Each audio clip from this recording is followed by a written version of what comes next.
days before our big program. That's what it was, right? Do you remember that I showed y'all the program? It was, let's see, December the 14th, 1986. That's what it was. There was a program December 1986. And they arrested my sons. One of them was arrested the night of the 9th, and the other was arrested the night of the 10th. Because when we have the program, all the stuff that I'm going to talk about, they're witness to it, right? But they're going to be in jail, and I can't get them out. They're going to be in jail, I can't get them out, and I'm going to be there by myself, talking to a whole group of people. And it went well. I wrote on that thing, good program. But still, most of the people there are going to be government type agents. That's what they're going to be. And we've been dealing with this stuff a long time. The longer you deal with it, the better you get. I'm not going to read this open letter to the FBI who's a concern. If something happens, it has an outline of who had the ability to do it, who have a history of doing it, who would gain from doing that, right? That's what this is. This is an open letter for the FBI, you know what I mean? And we wrote this to them right after 9/11. It's an open letter to clarify certain things. Okay, so, this is it. By the way, this is Huey Newton right here. This is my name, Musa right here. So clearly, we knew each other very well, in fact. You know, in fact, my son was in jail with Huey, and the captain come down. Where's that Huey? This is what my son was telling. He said, Huey, him and his partner got arrested, and his friend said, that's little Hank over there. You know, my son. He said, so, we called him over, he said, tell your father we want to thank him for all the stuff he did for us. That's what my son told him. That's not what Huey said. Okay. We just setting up the fabricating of evidence, right? All of that type of stuff. Proactive, preemptive struggle, provoking action. Los Angeles Times, has revealed the creation of an organization by the Defense Secretary, Proactive Preemptive Operations Group. Its purpose is to bring together CIA and military covert action, information warfare, intelligence, and cover and deception. Right. To manufacture the terrorism that is to be combated. To manufacture the terrorism that is to be combated. Okay, why do I study this all the time? I do. I study it all the time. That's one reason I didn't get married for years, because I didn't have time to devote to developing a family, right? Nor was I interested, because I was doing this. This is what I was doing. And evidently doing it pretty good. Evidently doing it pretty good. Now let's go through the 80s, all the 80s, 90s, 2000s, and now we done jumped all the way, this is 2020. So that means that's a big 40-year swap, and all this other stuff. That adds up to a solid 50, 52 years without any trouble at all. Okay. Your own business, here's what they say. Abdul Malik, lecturer, what do they call it, lecturer. Then they have all these people. This is Abu Mansur al-Amriki, Umar Shafiq, rapping jihad. This is the white boy here, rapping jihad.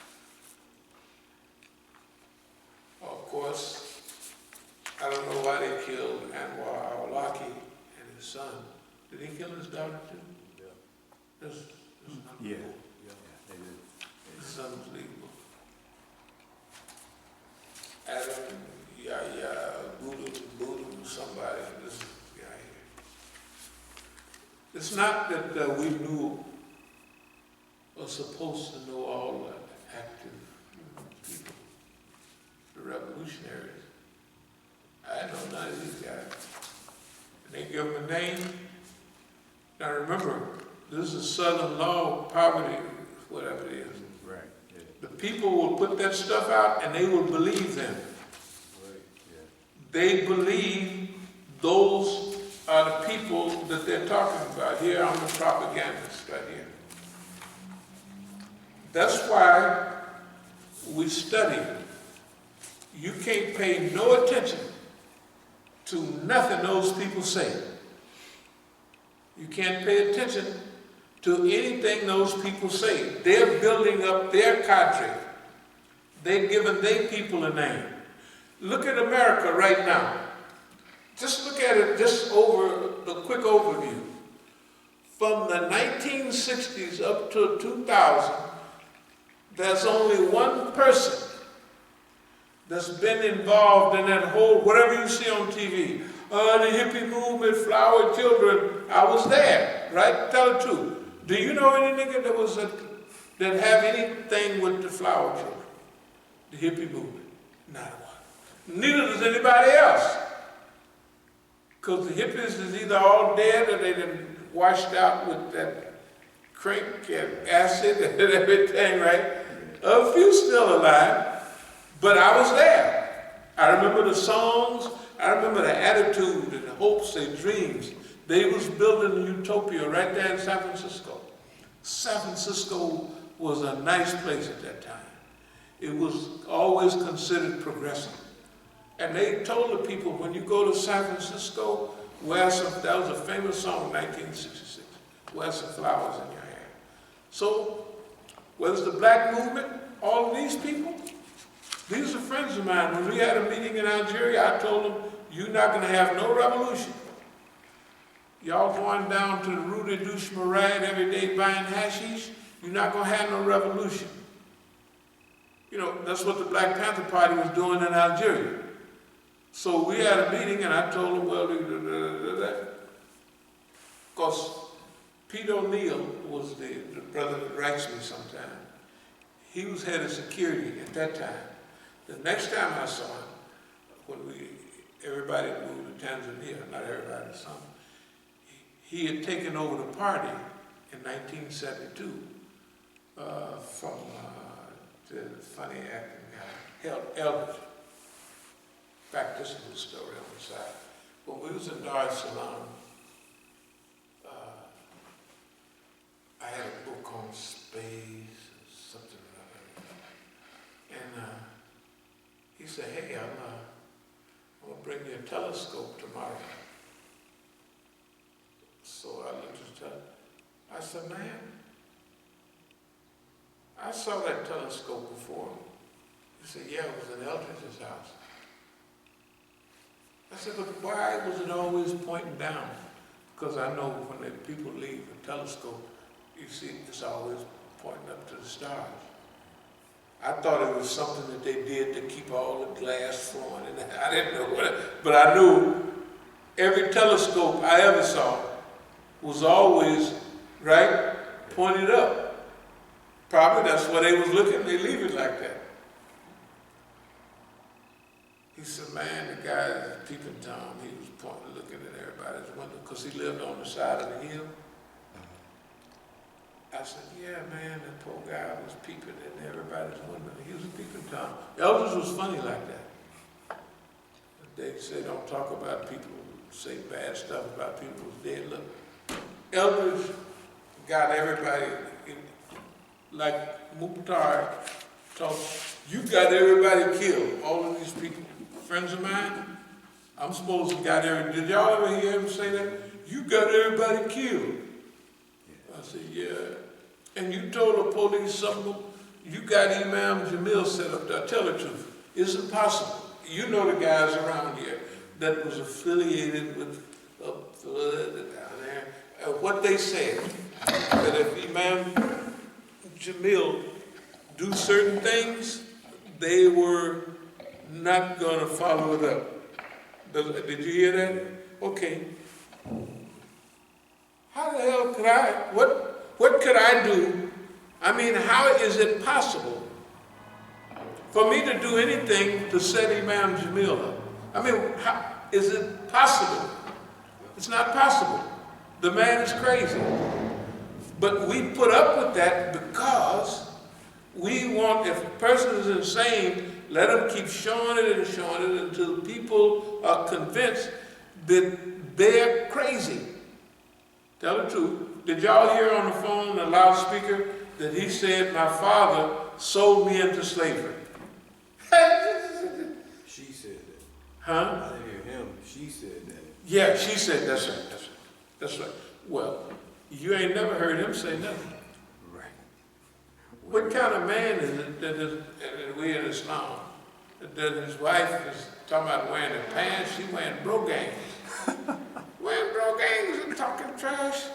Why are you functioning? So she said, yeah. Well, you could hear when I was talking to my grandnephew, that kind of I got, all the history of the family on tapes and stuff. And not that I bought him Cadillacs and everything, because he had his own money, but he appreciated, sit there, show, this is nice. A brand new Cadillac, he liked that. It was fun. And your son did it for you, and everybody talk about him and you know what I mean. Oh, your boy, you know what I mean. My father was a gambler.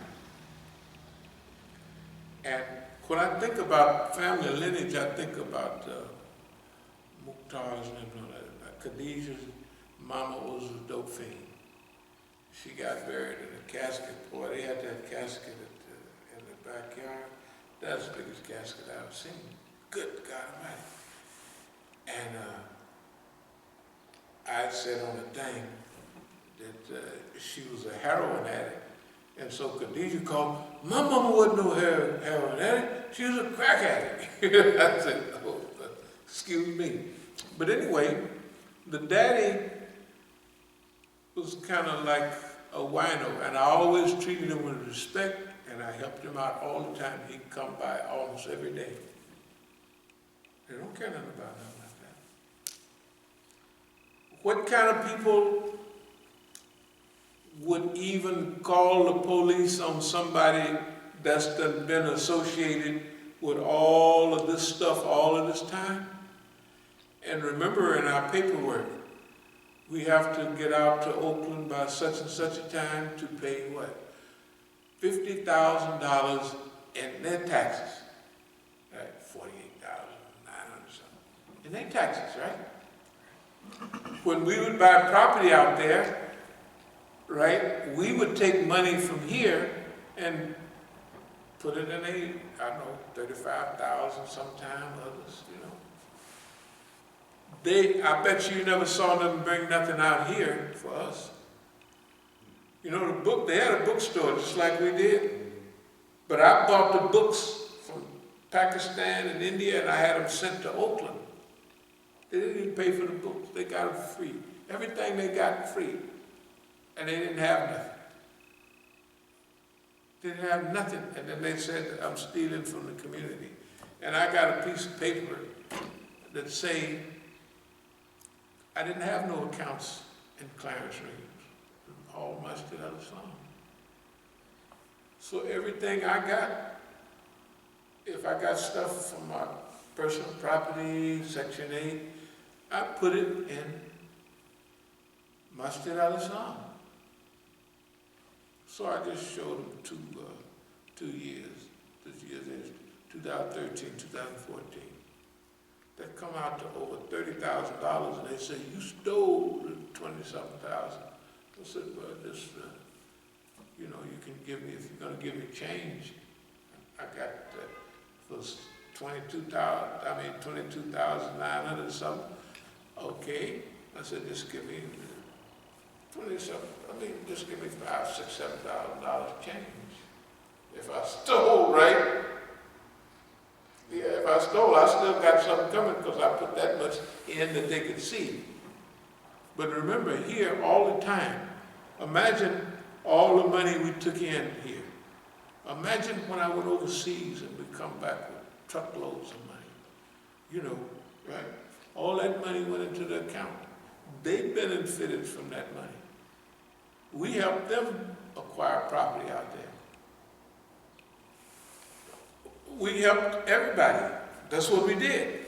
But anyway, let me get to the point. I want to get back to the point because there was some discussion the last few days about when I was talking about children. Okay, now the experience is this. Already I've had experience with the system and my sons, right? I've already had that experience. And now I think when you're kind of young and you looking at them and you know that they got a possibility of doing stuff. And it wasn't easy. The 84, 85, 86 period. That wasn't like it is now. You know, I mean, I was fine, but I wasn't like I am now. I was more normal, you know. Yeah, I was more normal. More of the things that affect other people, so they affected me too. But no, the same discipline, running every day, lifting weights, kind to everybody, all that's intact. But not to the shape and fashion and form it is now. If Mukhtar would have came in talking crazy then, I would have took an iron pipe and beat him to death with it. Of course I would have then, because that's what you do. You got to respect what we're doing. You know, that type of thing. But not the kindness and love and everything. After somebody that knocked the fat off, you got to remember what my head looked at. That boy was roped like oatmeal. I mean, my head was whooped up. Whether they wanted to do it so they would give the system an excuse for an operation or what have you, I don't know. All I know is in 1974, when I was at McNeil Island, in fact, I worked in the hospital. You know, when I came in, they give you some kind of way they scheduled it to take a chest x-ray. So the doctor looked at the chest x-ray, and he put that thing up there. He said, "My God, have you worked in mines?" Or I said, "No." Now, I've been running, look, I'm just coming off the street all over the world. Beautiful high mountains. I'm running every day. I'm running on beaches, the long sandy beaches. You know what I mean? I'm in the water like Muhammad Ali, practicing, you know what I mean?